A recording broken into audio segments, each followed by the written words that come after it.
And we are live. Welcome to another episode of the Chase with Jace. I'm your host, Jace Lejeune. As we're going to talk about the LSU Tigers.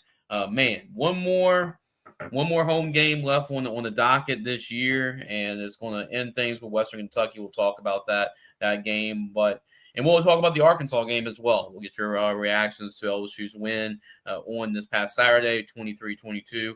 LSU able to get a 1-point victory over the Razorbacks to claim the Golden Boot Trophy. It was a lot of firsts for a lot of different people. Obviously, Frank Wilson, his first win as the LSU head football coach, an interim.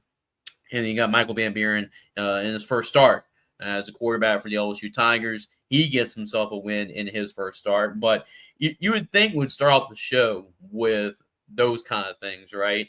Nope, we're going to start off the show talking about Ole Miss head coach Lane Kiffin.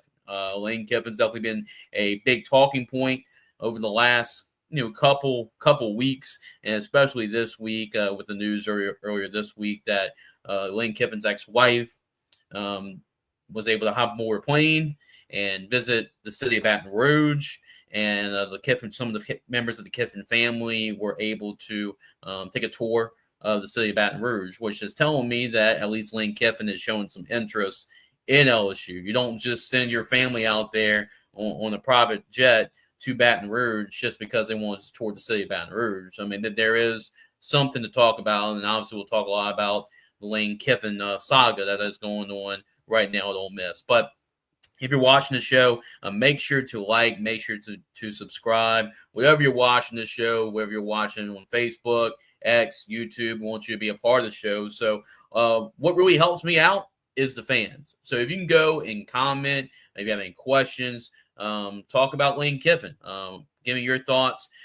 That's my question to the fans. So if you want to chime in, feel free to chime in. Do you believe that Lane Kiffin will be the head coach at LSU? Just want your question about that. If not, who do you want as your head coach at LSU? Who do you think the head coach is going to be at LSU? So feel free to comment in the comment section once you get involved. And before we talk about LSU as well, if you have any of your big Louisiana high school football fan, myself and Spencer Verrett with the LSU Network, it's on Facebook right now. We had a lot of people tuning in and watching that show. We broke down the second round of the high school football playoffs in Louisiana high school football. So make sure to check that out if you haven't already. We pretty much predicted. We took we went really deep in those playoff brackets and those playoff matchups, and it was over a 3-hour show. We had a lot of people commenting, a lot of people tuning in. So feel free to check out that show if you haven't. That was yesterday. So make sure to go check out that show if you haven't.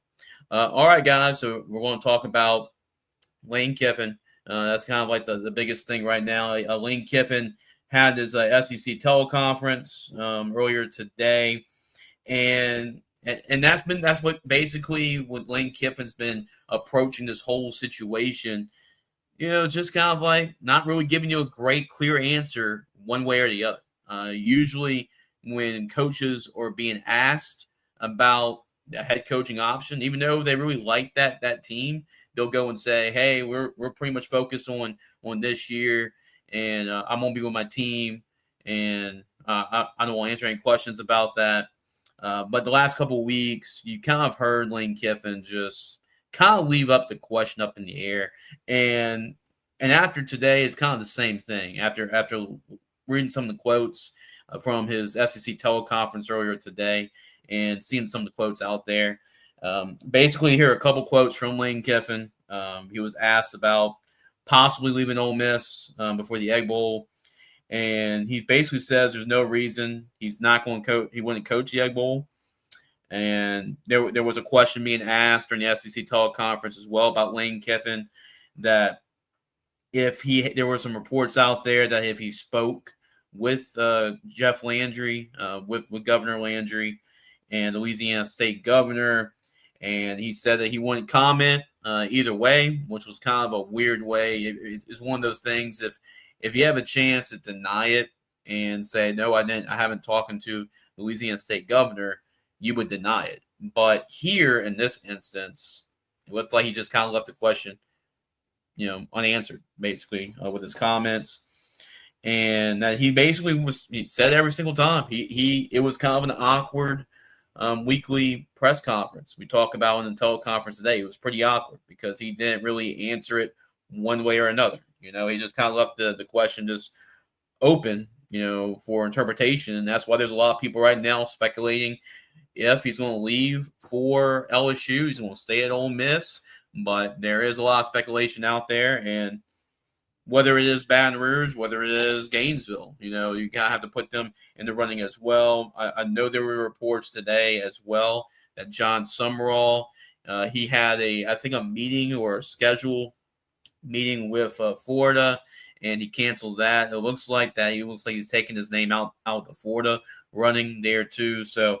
And this is what you kind of expect this time of year when the regular season is coming down to a close, and you get some of these questions being more and more asked about these type of coaching situations. And Ole Miss situation is really interesting because Lane Kiffin, there's a lot to play for right now. I mean, it's opposite of what happened with Brian Kelly. Yes, Brian Kelly left. Remember, when he got hired at LSU, he did leave Notre Dame.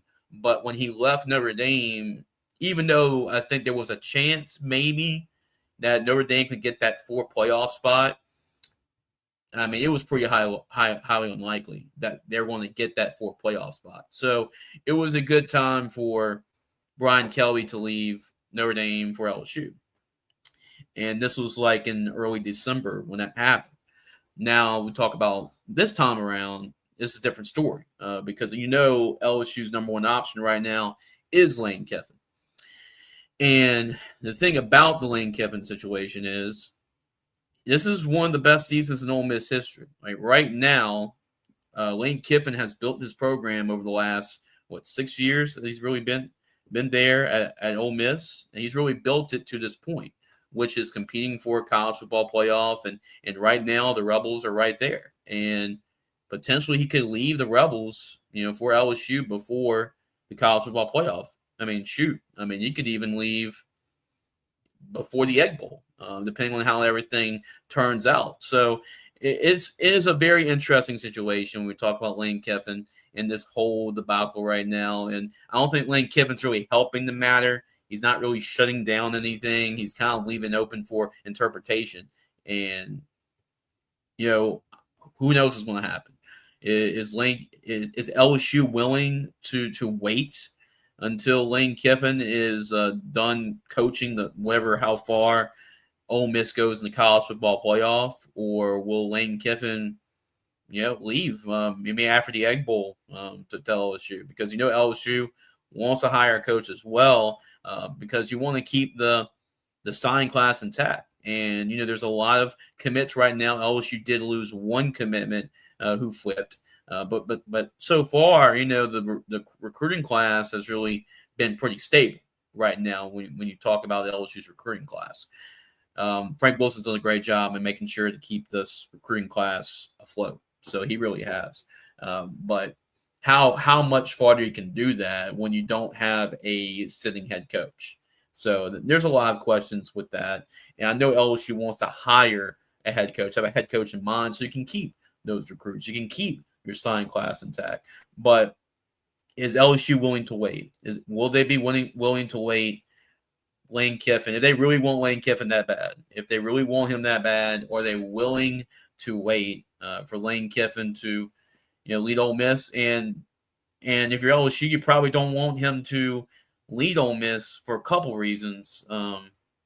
Lead Ole Miss to a college football playoff run because, first of all, if Ole Miss makes a far enough run, let's say Ole Miss makes the semifinals or they make the quarterfinals, like that, there is a chance that he might say, I mean, I can make a run here. I can make a run here at Ole Miss and give Ole Miss a possible chance at a national championship if they make it that far.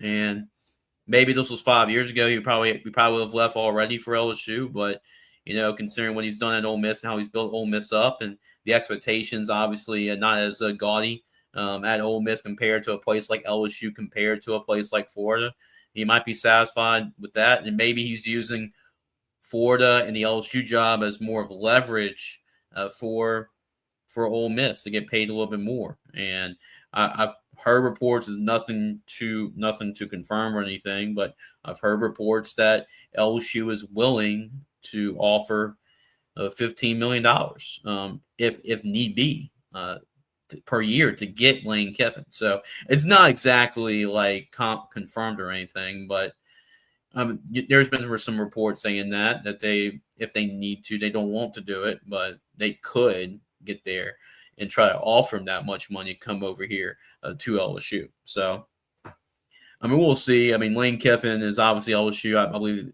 that's their number one choice right now. And there has to be something in there. There is something when you just don't have your family just go on a private jet and just go to Baton Rouge and take a tour of the city. You just don't do that for nothing. So there is something there, and I'm really sure that Lane Kiffin is really interested in the LSU job. I mean, why would he send his family out there to Baton Rouge and for nothing, So either he's doing this because he's really interested in the LSU job, or like I mentioned earlier, he's just doing this for leverage for Ole Miss. Maybe get the contract. Maybe Lane Kiffin's not satisfied with the contract and he wants a little bit more money. You just never know what the situation is. And Lane Kiffin's doing a really great job of making a lot of people wonder because there are so many different ways that this can go. I think that's what makes this really intriguing, because he could leave for LSU, and he can leave for LSU at different points. He can leave for LSU after the Egg Bowl. He can leave for LSU after the playoff. He can leave for LSU before that. He can leave for Florida for those reasons. He could stay at Ole Miss. So, and that's what makes this interesting with Lane Kiffin. But this is the thing that a lot of people need to realize as well. And that is there are other options out there besides Lane Kiffin.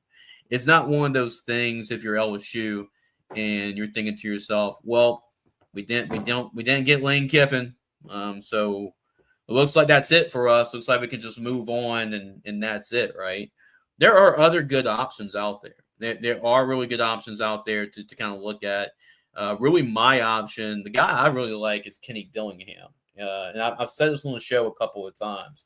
And I want y'all to participate on the show as well. So if you have a comment about who you think LSU coach should be, or do you want Lane Kiffin here?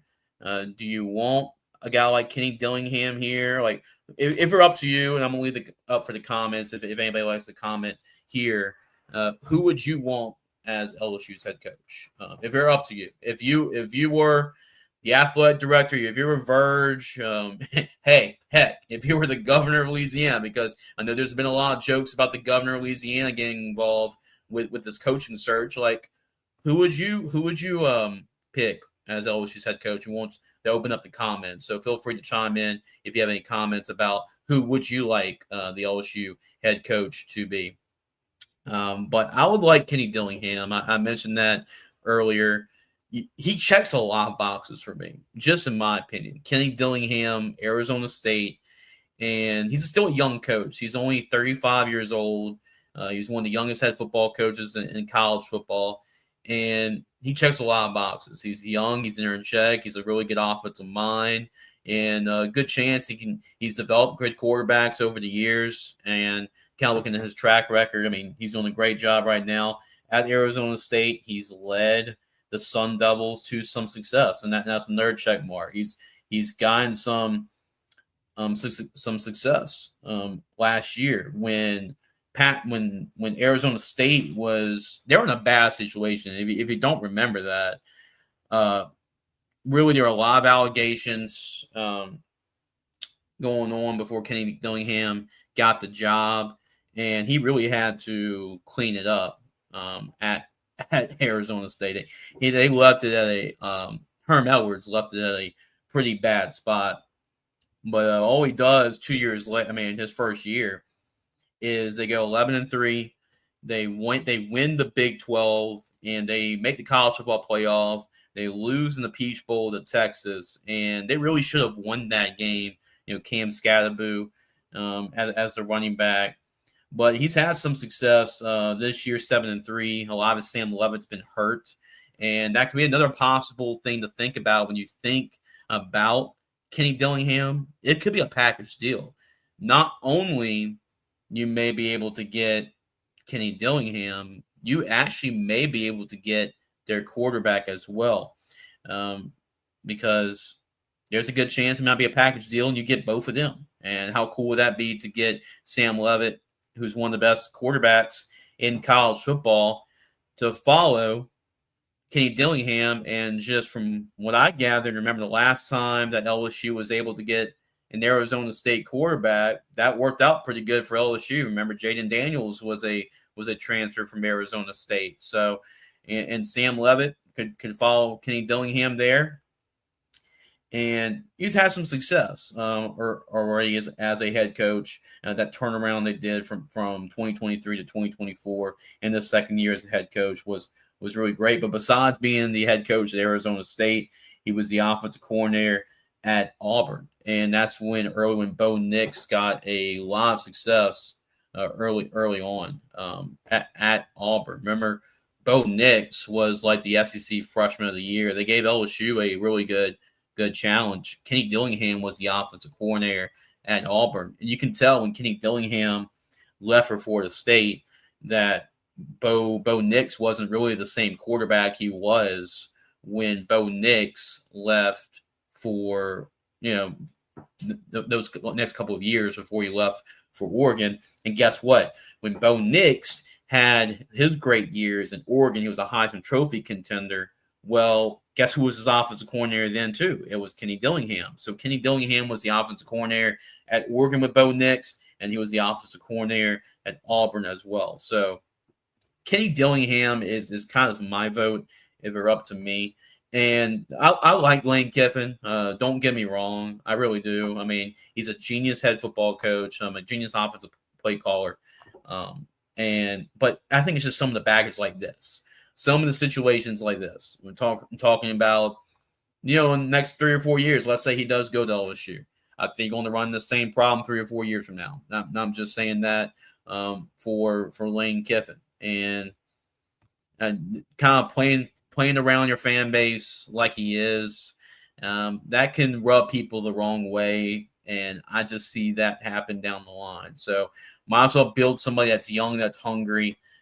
Kenny Dillingham is my guy, is my pick. If I'm LSU, I'm willing to get that. So Melissa Ward, her first comment today. So like I said, guys, if you have a comment, I'll be here till about 6 o'clock. I'll talk about an hour, LSU football talk. I know we spent the first 20 minutes basically talking about Lane Kiffin, but we're going to dive into LSU, Arkansas, and look ahead to Western Kentucky and some of those things as well. But if you have any comments, make sure to comment below, and we'll sure to address some of your comments on the show. Whether you can comment anything that you want, whether it be Lane Kiffin, the coaching search, your thoughts on the LSU Arkansas game. It's kind of crazy that the last couple of weeks have been dominated with the LSU coaching search, but that's kind of where you're at right now. But Melissa Ward, good evening. Whoever they choose, please make contract on their good price. Yeah, and that's the thing. Like if now money's not going to be the one thing that's going to drive Lane Kiffin. I'm sure it's something, right?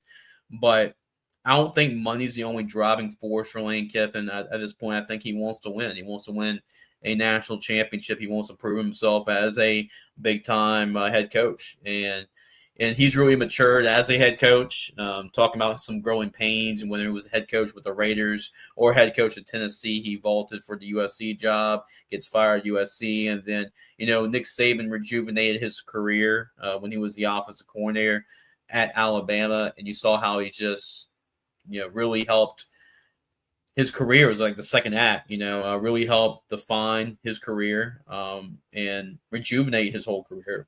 When he went to FAU, be the head coach at FAU, when he was the head coach as well.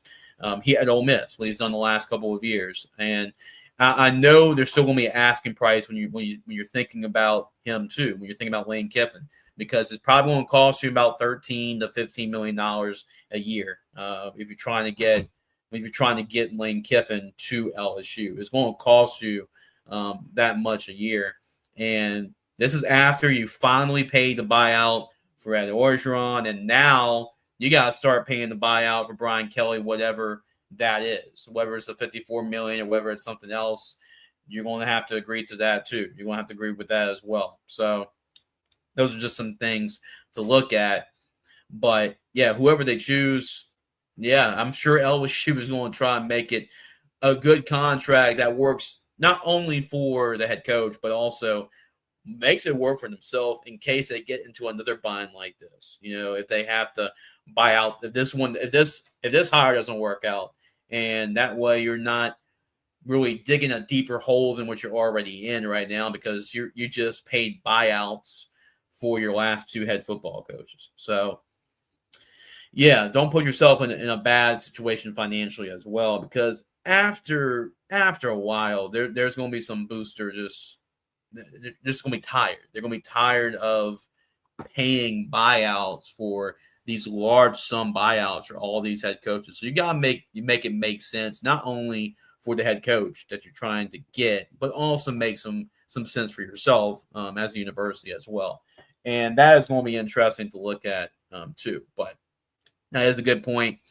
And I'm sure that's going to be something that Virgil Osbury, Melissa, is going to pay attention even more about the terms of the contract. And I don't think that you'll see another 10-year plus massive contract in today's college football. When you got the college football playoff, you got NIL, you got transfer portal, it's a lot easier and a lot quicker to make a turnaround than it was in years past. So I think usually you get about 4 years, about 3 years, really. 3 years, kind of like the turning point. Now you got your first year, try to build on it on your second year, and in your third year, we expect we expect you to compete by your third year. But nowadays, with everything going on, it's probably less than that. I think a lot of people expect by your second year that you should be competing for a college football playoff berth, because that's what it's going to be, right? Especially at a place like LSU, especially at a place like Florida, or some of these bigger programs that are still looking for a head coach. They're looking for that coach that can get them to the college football playoff, and now it's not as hard to compete for a championship because of the expanded college football playoff. So you're trying to find somebody that can help you get there. And that's a lot of the Lane Kiffin talk too. We're going to go back to that at the end of the show if you want to readdress that and talk more about the Lane Kiffin situation. We'll go and address that. But we're like 25 minutes through this thing, and we haven't talked about either Arkansas game or Western Kentucky. Melissa Ward, Hilltoppers has 8 wins under their belt. How do Tigers hold up against them this weekend? Yeah, this is kind of a tricky game, right? You kind of think about it. You go SEC game, SEC game, SEC game, and then you got senior night against Western Kentucky, right? So you're kind of thinking, we'll beat Western Kentucky and move on and play Oklahoma. But like you mentioned, Melissa, Western Kentucky is a good football team.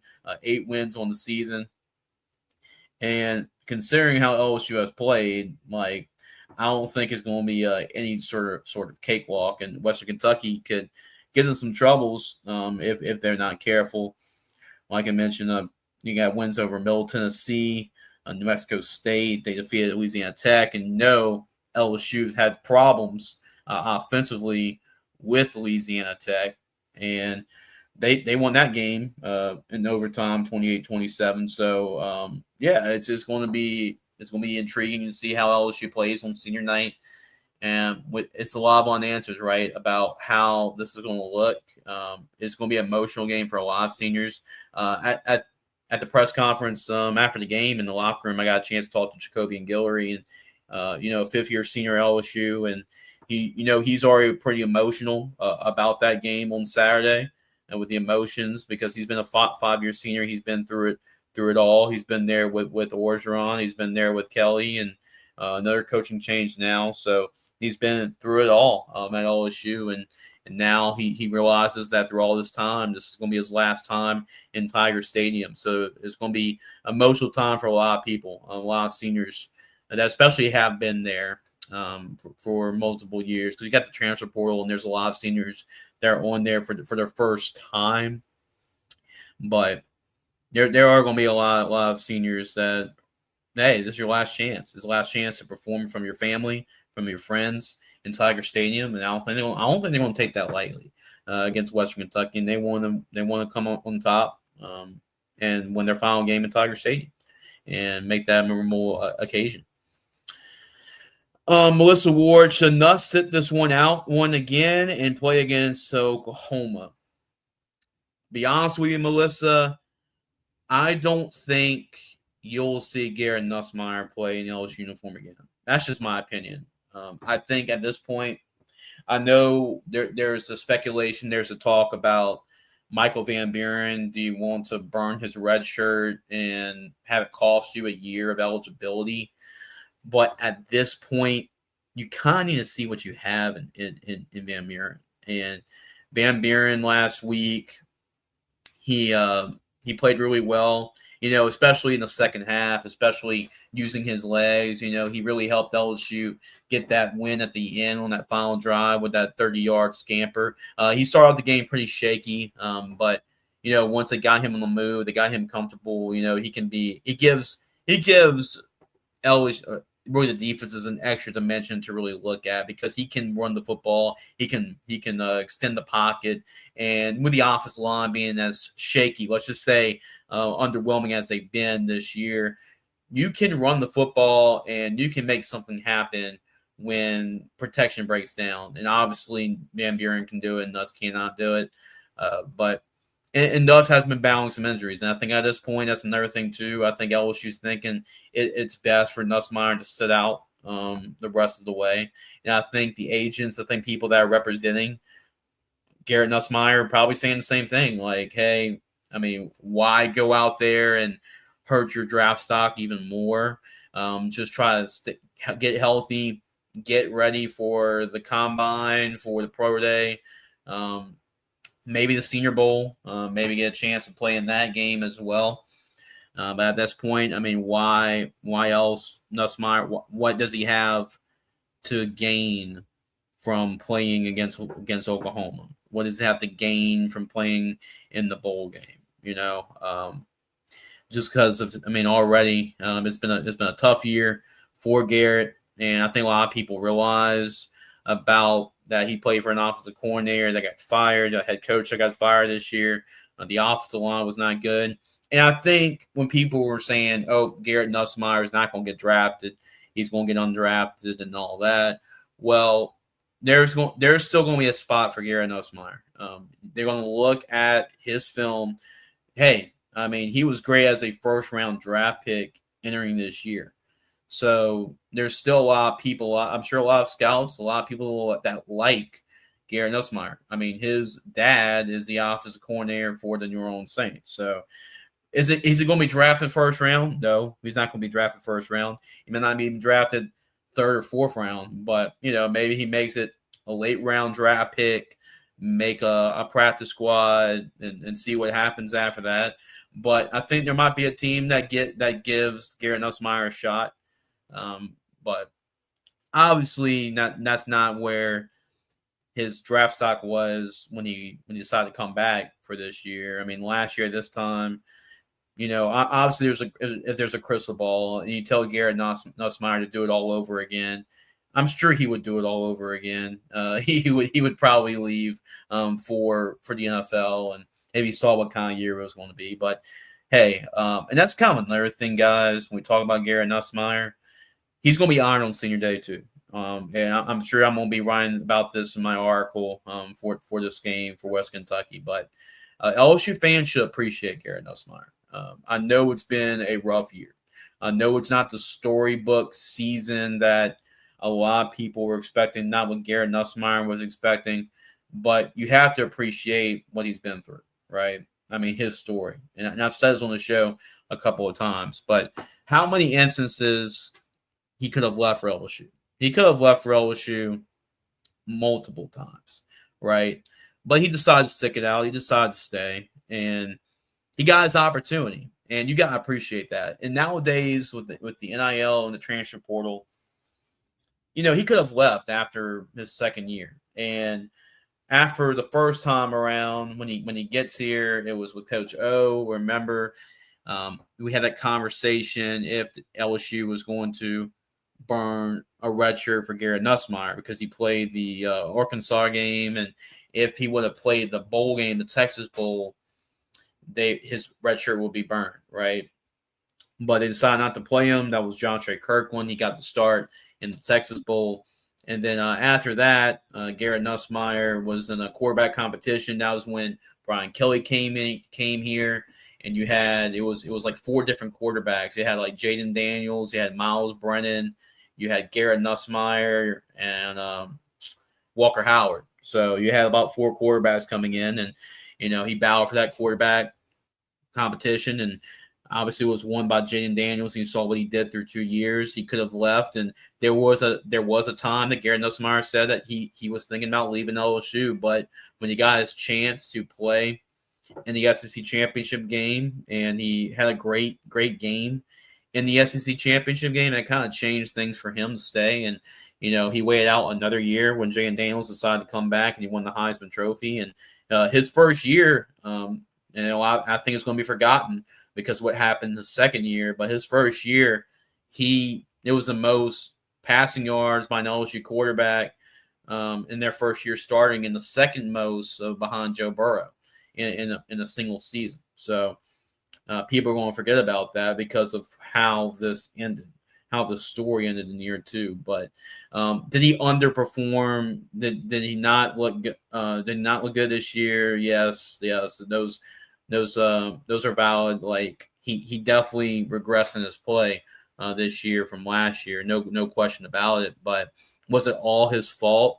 No, it wasn't all his fault. There's just a lot of factors that you go into it. Play calling, offensive line play, and by that time, if you know you're getting hit every play, your confidence is just rattled. And I think that's what happened here. And I think that's that kind of in a long sense, in a long wary answer here, but that's why you should sit this one out because you don't want his confidence already is kind of shaken. You don't want him out there to continue to lose that. So at this point, I don't know if there's anything for him. Even if he balls out, he plays against Oklahoma, he balls out, and he plays in the bowl game and balls out. Like, I don't know exactly what he can really benefit from that. And LSU, this is your audition for Michael Van Buren to see what he's got, because Michael Van Buren already said, I believe today, that no matter what the coaching situation is, that his plan is to stick it out with LSU. So this is a great audition tape for Michael Van Buren for LSU and for whoever the new head coach is for him, and to see how he plays. Because if he does ball out in the next couple of games against Western Kentucky, you're going to have a great sample size against Oklahoma on the road and see how he performs on the road environment in the bowl game. And if he performs well, like, he can seriously contend for that starting job, for that starting quarterback job next year. And I think, and we'll talk about the quarterback situation next year, but I think LSU does address it some way. I do believe that they will address the quarterback situation through transfer portal and whoever comes in here. Or like I mentioned earlier, with a guy like Kenny Dillingham, does he bring Sam Leavitt back? Because Sam Leavitt was another quarterback that was a first round, probably another early draft grade, was drafted pretty high as far as like an early draft grade. and injuries kind of derailed his season. Maybe he wants to come back for another year of college football, and he wants to perform and get a chance to play at LSU in the SEC, and that could be a package deal. You reunite with Kenny Dillingham. I think a lot of people are contemplating that, but I think that's why he's my number one target, my number one coach, because you not only get a good coach in Kenny Dillingham, but you get a great quarterback with him. So that can make things interesting for LSU next year. You've seen how that can help a team when John Mateer for Oklahoma, he transferred from Washington State, and they bring on the offensive coordinator to Oklahoma, and now Oklahoma is contending for a college football playoff berth. So you know how that can really help. So at this point, I think you got to see what Michael Van Buren does right now with Nussmeier and that's another thing too, re-aggravating those injuries too. The torso injury that's just kind of been nagging him all season long. It just wasn't meant to be. I mean, when we talk about Garrett Nussmeier, it is a shame, and I think fans should appreciate him for what he's all done, his commitment to LSU, and which I think needs to be applauded nowadays in terms of NIL and just a loyalty for a team. But Frank Wilson said that he is doubtful to play. Again, so you should not expect to see him against Western Kentucky unless they do something special. And I've called a lot of Piss Bowl games. They do this a lot with some of their seniors, especially if they've been hurt. But maybe you throw out Garrett Nussmeier for one more snap in Tiger Stadium or something, like a senior tribute, that kind of thing.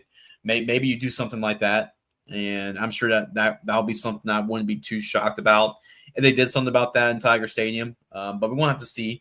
But I truly believe you'll see Michael Van Buren once again for the full game against Western Kentucky, and especially you only have one scholarship quarterback right now. That's another thing you got to consider about this whole situation. Right now, you only have one scholarship quarterback. Colin Hurley has left the team. He's your third scholarship quarterback. And we know about Garrett Nussmeier and his injury. And Colin Hurley has left the team indefinitely. We don't know if he's coming back or for personal reasons. You don't know what his situation is. So that is going to be something to monitor and to look ahead. But right now, you only have one. You have Michael Van Buren right now as your only scholarship quarterback last week. Because remember, it was Michael Van Buren that was taking the first snaps pregame, and then your backup quarterback was Emil Picarella. He was actually warming up and getting snaps. But Emil Picarella, I followed him. I've covered him as well at U High, and he's a preferred walk-on. But hey, I mean, this is a guy's got Division I offers, and this is not your normal walk-on quarterback as your backup quarterback. So maybe he'll get a chance to play against Western Kentucky. You still got Juwan Johnson. That could be an option too, because I know he's moved to running back, but he's got some snaps in the spring at quarterback. We know what he's done at LCA.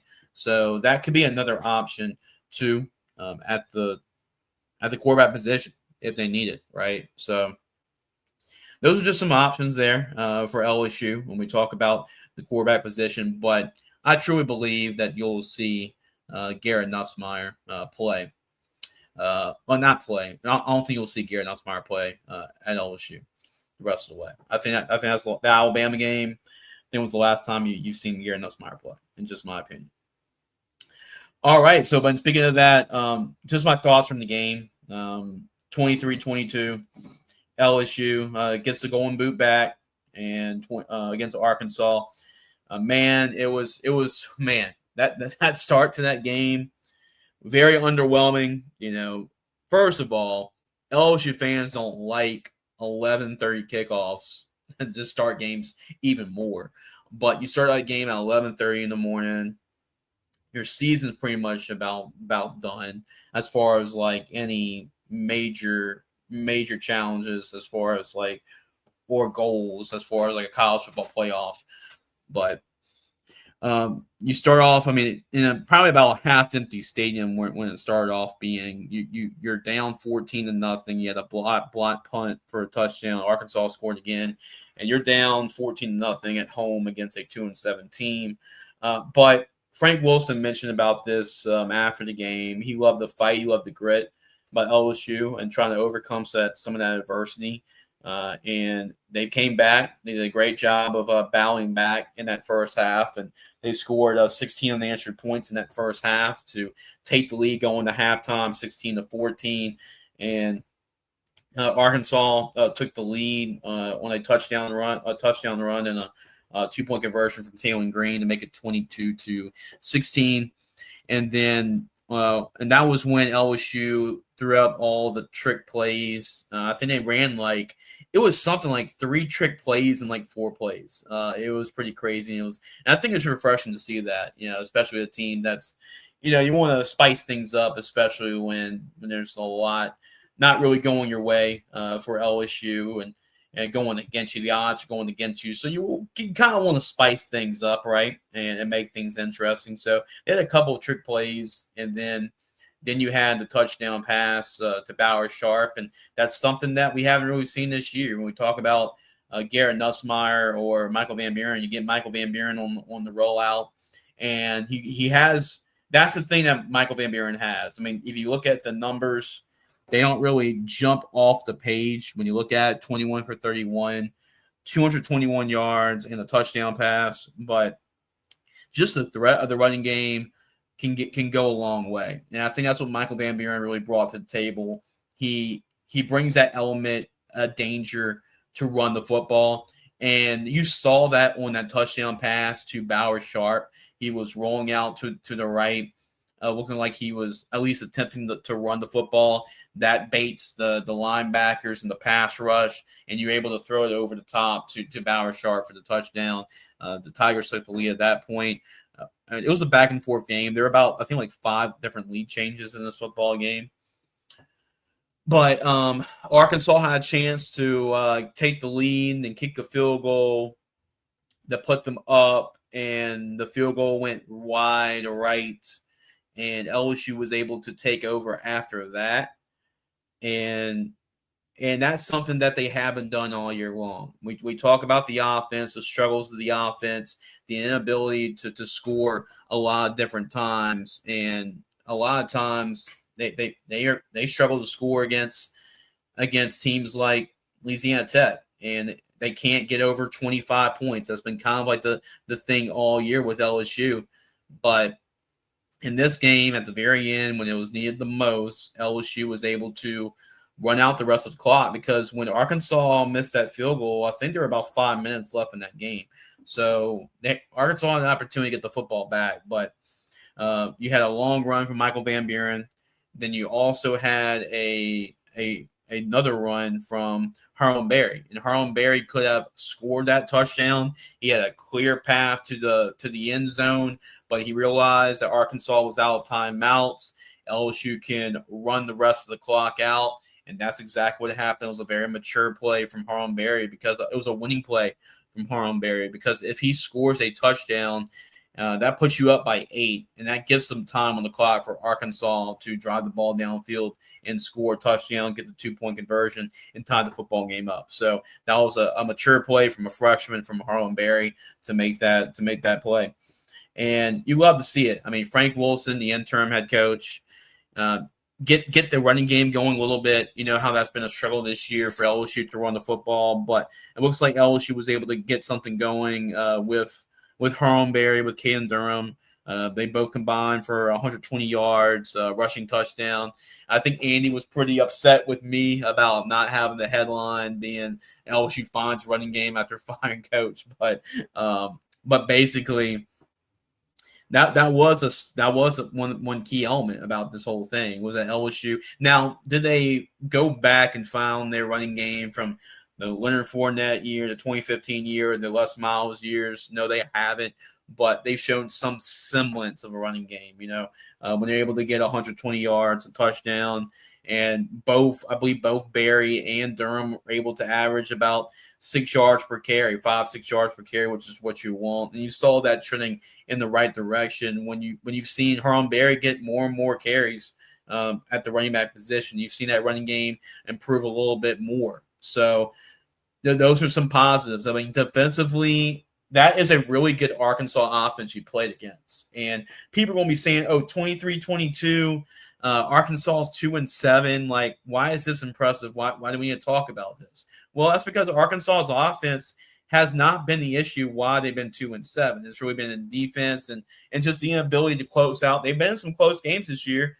They were in a close game with Ole Miss and almost had a chance to beat the Rebels. They had some close games this year, but against Memphis too. They just couldn't close those games out, but the offense has been good. The offense has been they're in a shootout with Texas A&M. We know how Texas A&M, how good they've been this year. So that is a very impressive offense. Taylor Green's a really good quarterback, a good dual threat quarterback. And LSU did a great job of containing him. A couple of times LSU was able to make plays in the red zone. They played bend but did not break. Remember, they got the goal line staying in that football game. They got an interception in the end zone right before halftime. And LSU, with like 30 seconds left, was able to get a field goal from Damian Ramos. Mansour Delane had the interception in the end zone. And Damian Ramos, man, he's having himself an incredible year. He's really come in clutch for LSU, especially when the offense has struggled as much as it has this year. They can rely on their kicker Damian Ramos to most of the time to make those field goals. So Damian Ramos has had a great year. Mansour Delane at the cornerback position. Mansour Delane looks like a Jim Thorpe award guy this year, as good as he's been playing. And there's a guy that has looked like a first-round draft pick this year out of LSU's class, out of this LSU football team. It's Mansour Delane, basically how he's been playing. So, there were some bright moments for LSU. I think it's just really good. I'm really happy for Frank Wilson. He's done an excellent job, and you knew this when he got the interim tag. You knew that he was going to stabilize the team. He was going to bring everybody together, bring the LSU team together. He's done that. He's done a good job of doing that, and their season's still afloat. You look at it could be worse. Let me be honest with you. Right now, LSU is 6-4. They're bowl eligible. You know that they're going to a bowl game at the end of the year. Now, it's not what the expectations are at LSU. I know that. I know it's not the expectations what LSU wants. LSU wants to contend for championships every year, and that's just the standard, right? But it's hard to do that. It's hard to do that, and especially NIL, transfer portal nowadays. The SEC is so tough. I mean, right now you have about 6 teams battling for playoff positions. I think the SEC is going to get four teams in, and I think they can get there's 2 more teams right now. If you kind of look at it in the SEC, you have Texas A&M, you have Ole Miss, Alabama, Georgia. Right now, those are kind of like your 4 teams that are in.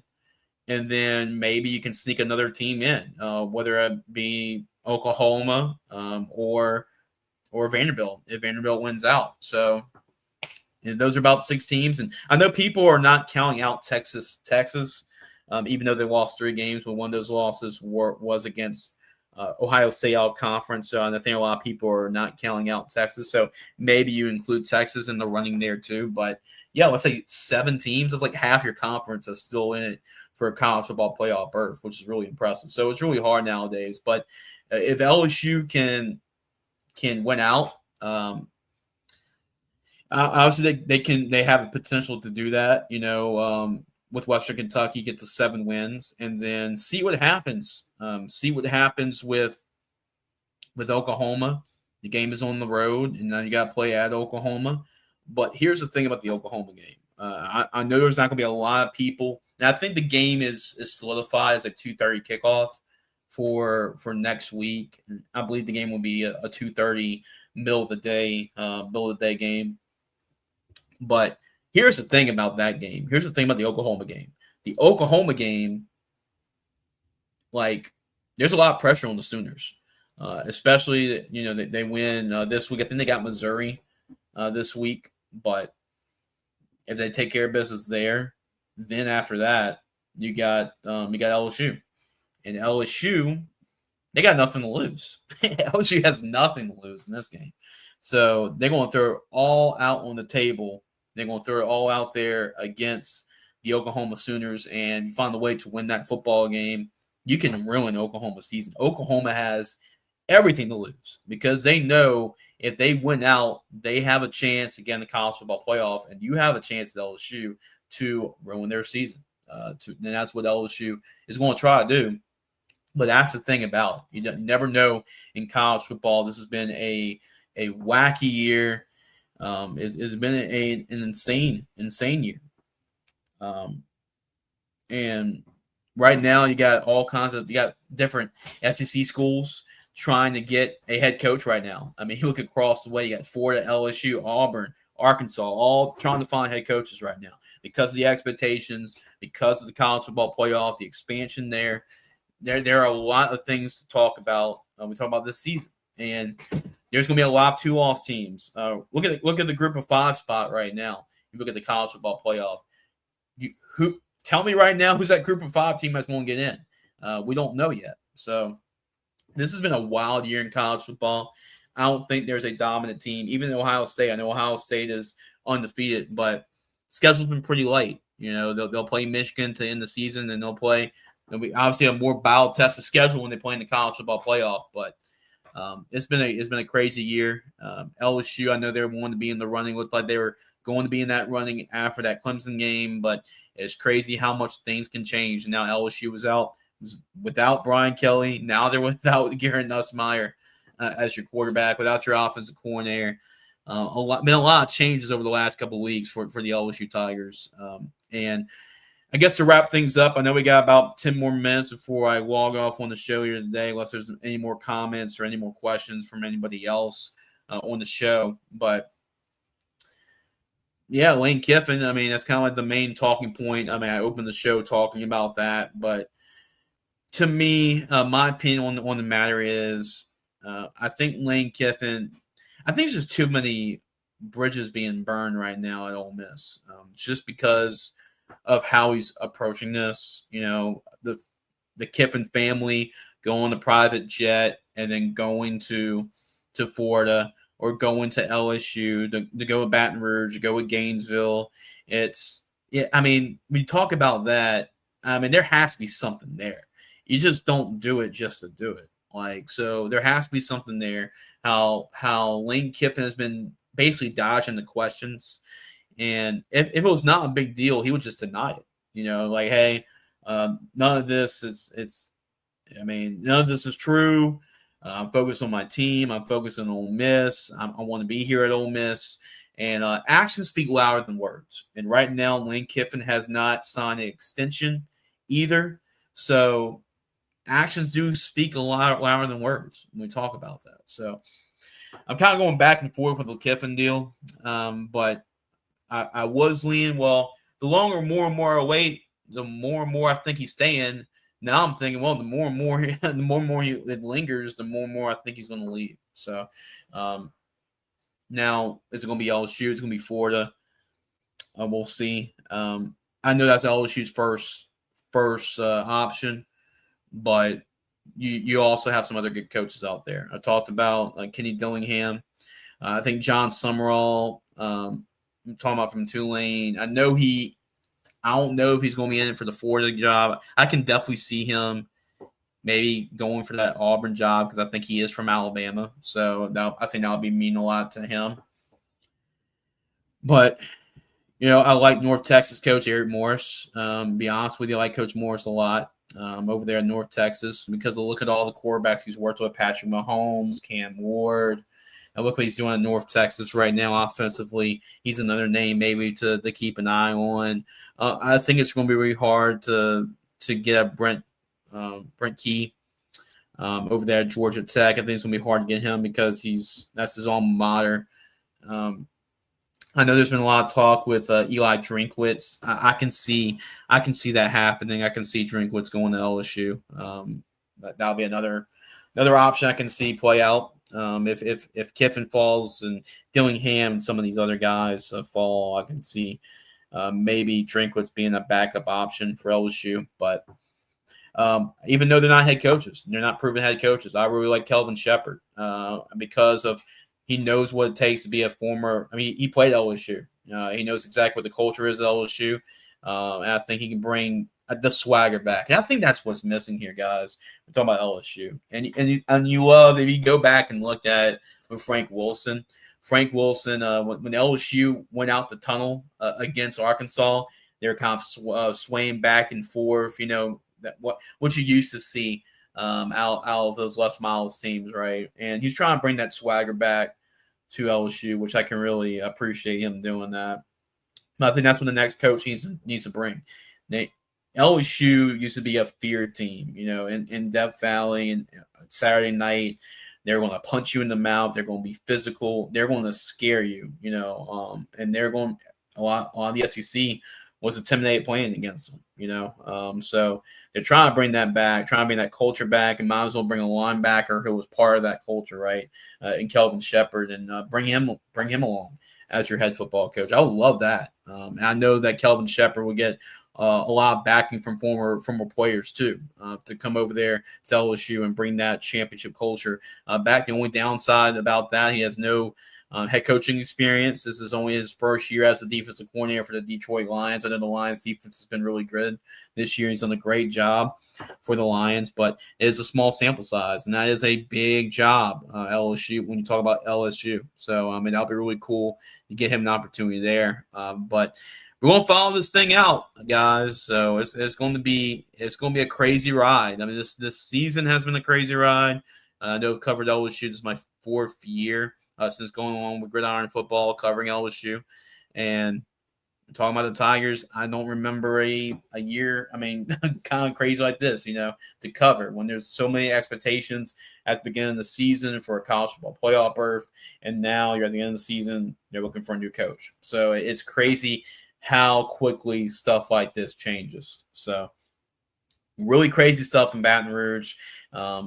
Whatever, if you watch any soap operas out there, hey, might as well tune in here and tune into a lot of the LSU talking shows right now about what's going on in Baton Rouge, because there is a lot of drama going on about who is the next head coach and the Lane Kiffin saga and how that Lane Kiffin saga is going to end. And I think Lane Kiffin, you know, he's the ultimate Twitter troll, and I think he's just trolling us right now. And I think he has an idea of what he wants to do, and I think he's just kind of trolling people. That's what he does. That's what Lane Kiffin does. So I think that's what you see right here. But guys, thank y'all so much for tuning in on the Chase with Jace today. And yeah, I haven't posted as much LSU stuff as usual, just because the bowl game is kind of ramping up for us, and our high school coverage is ramping up with the Gridiron Bowl game, the high school playoffs going on. But yeah, we'll still have some LSU coverage, some pregame article about the LSU game against Western Kentucky, some articles there. And then next week, once again, we'll talk about the Western Kentucky game a little bit, recap that one, and look ahead to the season finale, the regular season finale against the Oklahoma Sooners, and see if the LSU Tigers can spoil the Sooners' playoff hopes. And who knows by this point, as quickly as everything moves, that LSU may have a coach next week. You never know. You never know how this stuff happens really quickly. Virginia Tech has already hired their football coach in James Franklin, so they already hired their guy, and I think you're going to find more and more teams starting to hire their guys as well. So it's a crazy time to be a college football fan. But for all the latest, make sure to go to our website, gridironfootballusa.com is where you can find us, find all of our content, high school, college, and otherwise. Find all of our content there. If you're watching the show on all the social media platforms, make sure to follow us wherever you're watching us from, whether it's Facebook, YouTube, X. Make sure to check us out on any of those platforms too. And we have our high school football show. It was a great show. We had over 100 comments in the comment section for that show. So make sure to go and check that show out if you're a Louisiana high school football fan. If you're an LSU fan, most likely you have a you're a high school football fan as well. So make sure to go and check that show out. We talk about all the playoff brackets, all the playoff matches, myself and Spencer Ferret. And then we'll have a show on Thursday. It's a Gridiron Football Player of the Week. So you want to see who our prep player of the week is. Check that out on Thursday on Facebook and YouTube at 5 o'clock. And then tune in on 10:30 on Friday night. We'll have our high school ball in the boot show. We'll recap all the second round matchups, have some high school coaches join us on that show too. So we got a lot of great things going at gridironfootballusa.com. Thank y'all guys so much for watching. We'll find out what the Tigers do on Saturday against the Western Kentucky Hilltoppers. It's Senior Day. Go support those LSU seniors. And thank y'all guys so much for watching. Have yourself a great rest of your day, a great rest of your week here on Chase with Jace.